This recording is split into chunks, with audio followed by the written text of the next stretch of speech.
चीन युग में एक महान नदी बहती थी जिसका नाम सरस्वती था।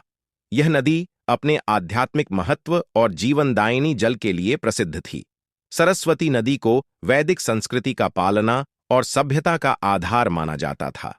इसकी कहानी रहस्य और मिथक से भरी हुई है, जिसने इतिहासकारों, पुरातत्वविदों और भक्तों को सदियों से मोहित किया है। सरस्वती नदी का उद्गम पवित्र हिमालय से होता था और यह उत्तर पश्चिमी भारत के मैदानों से होकर बहती थी।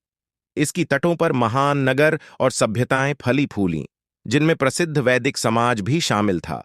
यहीं पर प्राचीन ऋषियों ने वेदों की रचना की थी, जो हिंदू दर्शन और आध्यात्मिकता की नींव हैं। इस नदी के जल को पवित्र और पावन माना जाता था, जो पापों को धो सकता था और आशीर्वाद दे सकता था। लेकिन फिर कुछ असाधारण हुआ। सदियों के दौरान कभी शक्तिशाली सरस्वती धीरे धीरे घटने लगी। भूवैज्ञानिक और जलवायु परिवर्तन, साथ ही विवर्तनिक गतिविधियों ने इसके मार्ग को बदल दिया।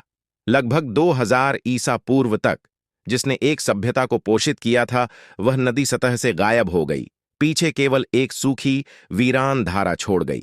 इसका गायब हो जाना इतिहास के सबसे बड़े रहस्यों में से एक है। प्राचीन ग्रंथों और शास्त्रों, जिनमें ऋग्वेद और महाभारत शामिल हैं, में सरस्वती की भव्यता और इसके अंततः लुप्त होने का उल्लेख है।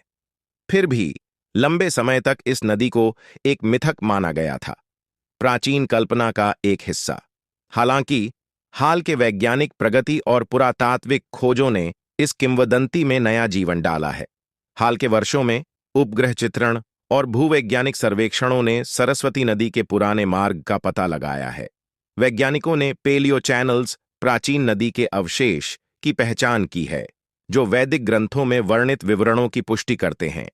इन चैनलों के साथ साथ खुदाई से कलाकृतियां, बस्तियां और संरचनाएं मिली हैं, जो इस खोई हुई नदी के तटों पर एक उन्नत और विकसित सभ्यता का प्रमाण देती हैं।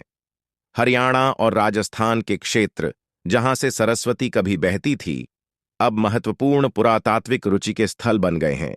इन खोजों ने इस नदी के ऐतिहासिक और सांस्कृतिक महत्व के बारे में बहस और चर्चाओं को फिर से प्रज्वलित किया है। विद्वान और शोधकर्ता इस रहस्य को गहराई से समझने के लिए लगातार प्रयासरत हैं, सरस्वती के अतीत के टुकड़ों को जोड़ते हुए।